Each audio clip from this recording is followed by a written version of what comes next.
On this episode of Lapeef Let's Talk, you got to really be on the dude's program, regardless of whether or not you agree with his politics or whatever. You got to be on a certain dude's program to give up everything to move up under his to subject yourself to him. Real talk. Anton and Trill, I love what y'all just said. I think it's absolutely correct. So how do you feel when people say something like, I don't understand women who are only submissive to certain men, or women who only blah, blah, blah with certain men? Like, that's a popular argument. They're like, if you don't do it for everybody, you're not that. How do you feel about that? Because y'all just highlighted that you can clearly be some type of way in one instance, but then not that way with your man. Right. I would say I think the argument is in terms of femininity, not necessarily submissive or following. I think a woman should remain in her femininity regardless, because that should be just who you are. It shouldn't be conditional. They just been unruly since the beginning of time also, right? Because I don't know. I ain't see them type of chicks. But in a general sense, I think that women are inherently the same since the beginning of time. And that's why you see, even if a woman is moving a specific way and then she runs into a certain type of guy, she evolve, she change, she make adjustments, she submit to him.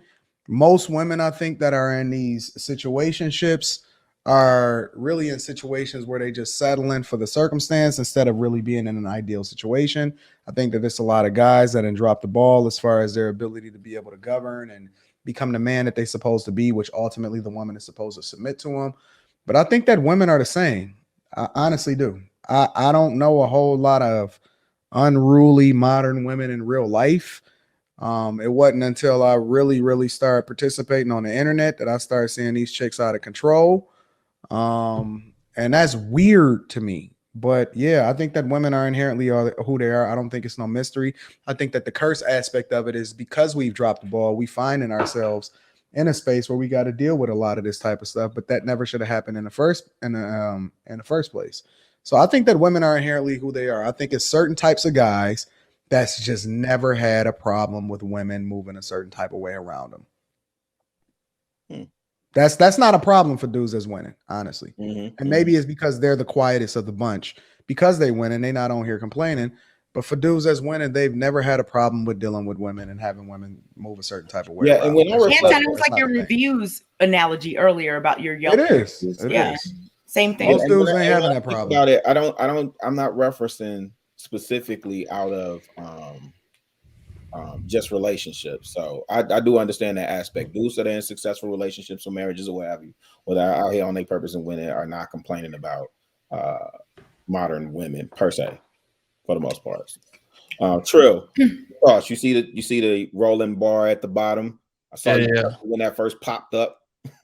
Yeah, I see. I think I think a lot of this is like society. A lot of it is also illusion.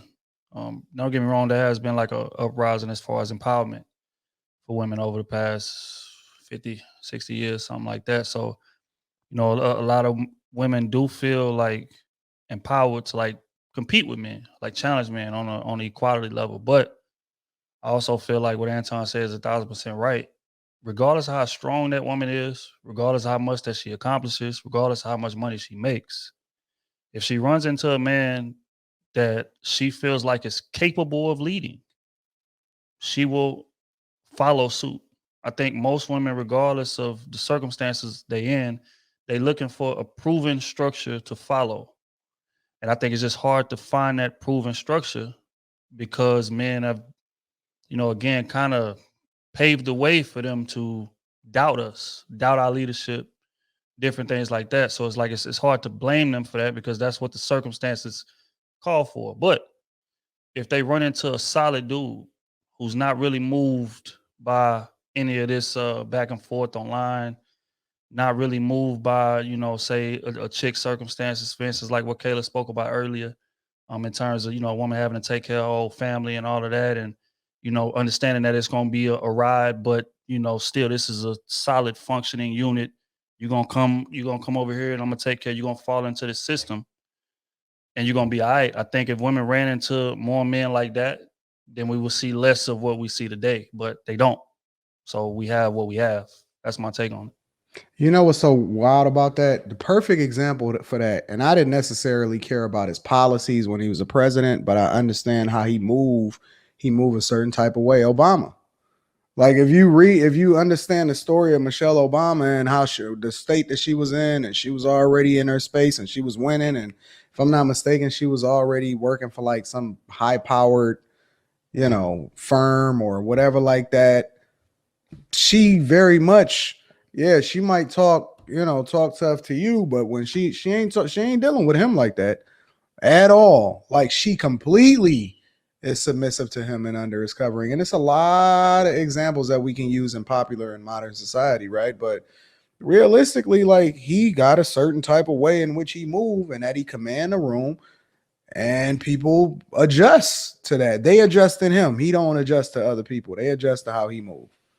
And that's the thing. It's not even like a forceful, dominating type of situation. It's like, I respect this man, and he has a proven track record of things just going smoothly. So I'll submit to that.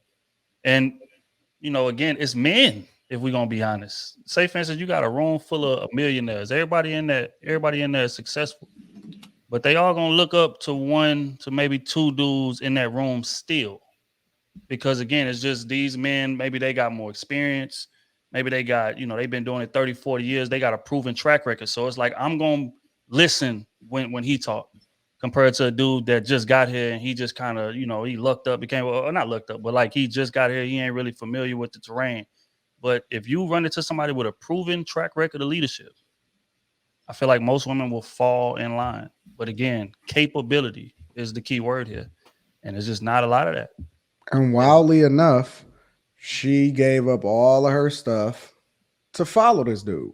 Gave up everything that she gave up, and him being a community. Come on, man. This dude started off as a community organizer, and she was already in a high power position, and she started moving under his covenant. You gotta really be on the dude's program, regardless of whether or not you agree with his politics or whatever. You got to be on a certain dude's program to give up everything to move up under his to subject yourself to him. Real talk. Anton and Trill, I love what y'all just said. I think it's absolutely correct.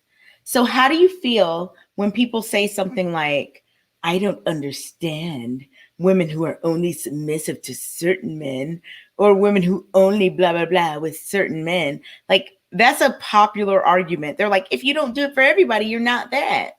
How do you feel about that? Because y'all just highlighted that you can clearly be some type of way in one instance, but then not that way with your man.